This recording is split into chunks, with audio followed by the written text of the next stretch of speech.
बिस्मिल्लाहिर्रहमानिर्रहीम बोलते कालम के साथ मैं अमर जहान। और जब लोगों पर बुरा वक्त आता है तो साया साथ छोड़ जाता है, और अगर मुल्कों पर बुरा वक्त आए एयरफोर्स साथ छोड़ जाती है। जी हाँ, जहाज़ गिरना शुरू हो जाते हैं। भारत की मिसाल आपके सामने है। जंग हुई तो हमने राफेल गिरा दिए, उनका सुई 30 गिरा दिया, उनका मिग गिरा दिया। और उनके जो अनमैन्ड या अन पायलट जो हैं त्यारे वो गिरा दिए। इसी तरह अमेरिका की जंग हुई तो ईरान ने अमेरिका को बुरी मार मारी, 54 के करीब त्यारे जो हैं गिरा दिए। 5 त्यारे तो फ्रेंडली फायर में ही मारे गए। यानी वो त्यारे जो कुवैत से सालम एयरबेस से उड़े, उनको सालम एयरबेस पर ही लगे मिसाइल्स का निशाना बना दिया गया और 5 त्यारे ज़मीन बोस हो गए।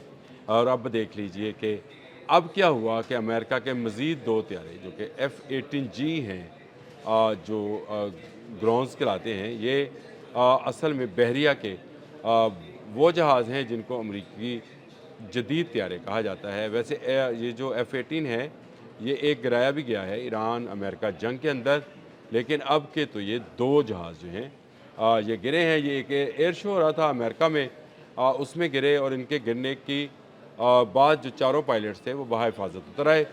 मेरा मकसद आपको ये खबर देना नहीं है, ये खबर मीडिया पर है, और तमाम मीडिया जो है इस खबर की फुटेजेस और तस्वीर जो हैं वो चला रहे हैं कि किस तरह 2 जहाज़ जो हैं वो आपस में टकराते हैं और टकराने के बाद वो गिर जाते हैं, और उनके गिरने से अमेरिकन F-18 का गरूर भी जो है वो खाक में मिल जाता है। अब ये जहाज़ हैं क्या? असल सवाल जो इसमें है वो ये है कि ये जहाज़ इलेक्ट्रॉनिक वॉरफेयर के लिए बनाए गए हैं। इलेक्ट्रॉनिक वारफेयर क्या है, जिसमें आपको पता है कि सैटेलाइट से और सैटेलाइट के नीचे जो सैटेलाइट से कम बुलंदी लेकिन हला के करीब करीब जहाज़ होते हैं, वो उड़ते हैं और वो इलेक्ट्रॉनिक जाम कर देते हैं जहाज़ों का, मिसाइल्स का। और ये तजर्बा हमने भी मई 2025 में किया है। मई 2025 में होने वाले इस तजर्बे की बुनियाद पर ही हमने राफेल जैसे जदीद जहाज़ जो थे वो ज़मीन बोस किए, जिनकी तादाद 4 थी, और इसके अलावा उनके मज़ीद जहाज़ जो हैं वो गिराए गए, जो कि टोटल उनकी तादाद 8 बनती है।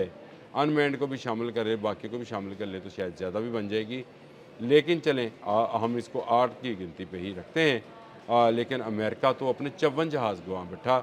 अब ये 2 जहाज़ जो आपस में टकराए, इसमें जो मैं आपसे बात करना चाहता हूँ कि ये इलेक्ट्रॉनिक वारफेयर के लिए तैयार किए गए जहाज़ हैं, इनको इलेक्ट्रॉनिकली जैम नहीं किया जा सकता है। आप ज़रा फ़िल्मिंग जो है उसको मुलाहिज़ा कीजिए। शायद मैं वो क्लिप तो ना चला सकूं, लेकिन कोशिश करूंगा कि तस्वीर जो हैं वो आपको दिखाऊं कि कैसे एक F-18 दूसरे F-18 के गले मिल रहा है या गले पड़ रहा है, ये एक लफ्ज़ बोलना चाहिए।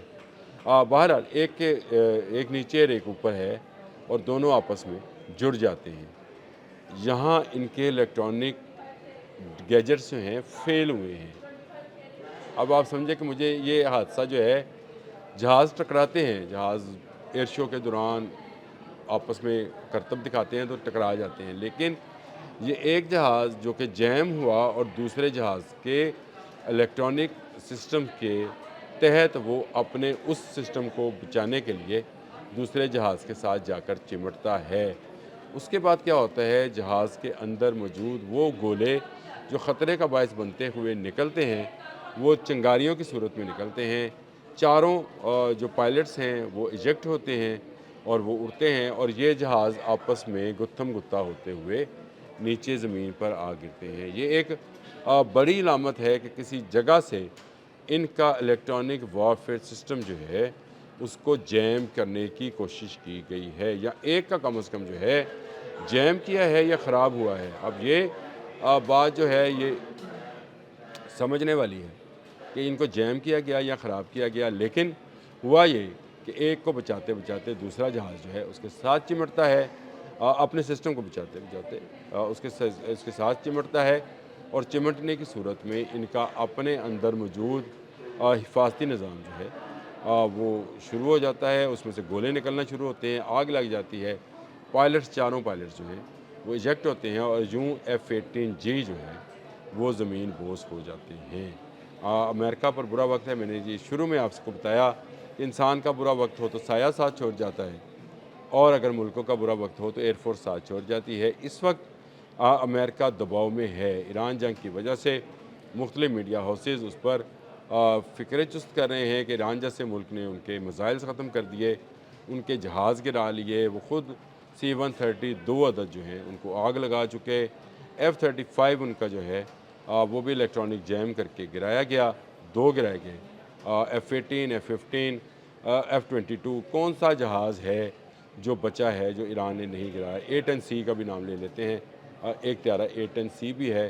फिर KC-135 हैं जो उनके एयर टू एयर जो है फ्यूल टैंकर्स हैं, उनको भी गिराया गया और बड़ी तादाद में गिराया गया। अवाक्स मार दिया गया सऊदी अरब की अल सुल्तान एयरबेस पे।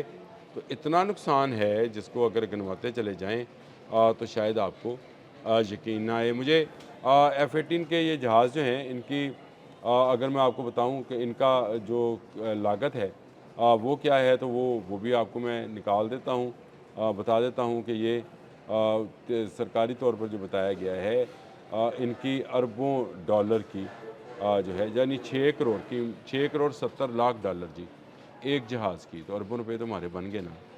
तो 6 करोड़ 70 लाख डॉलर का एक जहाज़ था। दो जहाज़ कितने के हो गए? हिसाब लगा दीजिए, ये 14 करोड़ डॉलर के करीब बनेगा। और पाकिस्तानी रुपयों में अगर इसको कन्वर्ट करेंगे तो फिर आप आज डॉलर का रेट निकालिएगा, इनका रेट निकालिएगा, और फिर आप देखिएगा कि अमेरिका किस तरह से आहिस्ता आहिस्ता नहीं, बड़ी तेज़ी के साथ जो है माशी तौर पर भी और अस्करी तौर पर भी डूबता चला जा रहा है। अगर उसके F-18G जो हैं जो कि तैयार ही इलेक्ट्रॉनिक वारफेयर के लिए किए गए थे, अगर उनका भी इलेक्ट्रॉनिक वारफेयर जैम होता है या ख़राब होता है तो इसका मतलब ये है कि इन तैयारों की कीमत भी गिर जाएगी। पाकिस्तान के साथ जंग के बाद राफेल तैयारों के शेयर्स गिर गए, Su-30 को लेने वाला कोई नहीं बचा। और अब मेरा ख्याल है ये F-18G जो है ये भी अमेरिका के लिए एक घाटे का सौदा होगा, क्योंकि इसको नहीं ख़रीदा जाएगा, ना इसको ना F-35 को, जो कि दुनिया का महंगा तरीन जहाज़ है। कुछ मुल्कों के पास ऑस्ट्रेलिया, बरतानिया, इनके पास इसराइल, इनके पास ये जहाज़ मौजूद हैं, लेकिन अब इनका भी इतवार ख़त्म हो गया, क्योंकि इनको इंफ्रारेड के ज़रिए जो है पकड़ लिया गया और पकड़ने के बाद गिरा लिया गया। यही वो वजह है जिसके बाद एयर स्ट्राइक्स जो थी फौरी तौर पर बंद कर दी गई थी, क्योंकि और जहाज़ आते और गिरा दिए जाते। ईरान ने इस मामले में बड़ी ज़बरदस्त प्लानिंग कर रखी है। लेकिन अमेरिका की एक रियासत के अंदर होने वाले एयर शो में इन जहाज़ों के साथ क्या हुआ, ये ईरान ने नहीं किया, ये किसी ऐसे मुल्क ने किया जिसके सैटेलाइट्स दुनिया के ऊपर घूम रहे हैं, और घूमते घूमते उन्होंने ये कार्रवाई डाल दी। इनके इलेक्ट्रॉनिक वारफेयर जो है सिस्टम्स हैं, रडार्स जो हैं, ये इस तरह की चीज़ें हैं, सेंसर्स हैं, उनको जैम किया और एक जहाज़ दूसरे के जहाज़ के साथ जैसे मैग्नेट लगा होता है वैसे जाके चिपक जाते हैं और चिपक कर गिरना शुरू हो जाते हैं। ये अमेरिका का बुरा वक्त है, और अमेरिका का बुरा वक्त शुरू होता है अब। मेरी कोई बात आपको गलत लगे, कमेंट ज़रूर किया कीजिए। कमेंट करने से मुझे ज़रा इस्लाह करने का मौका मिलता है। अब तक के लिए इतना ही। अल्लाह हाफ़िज़।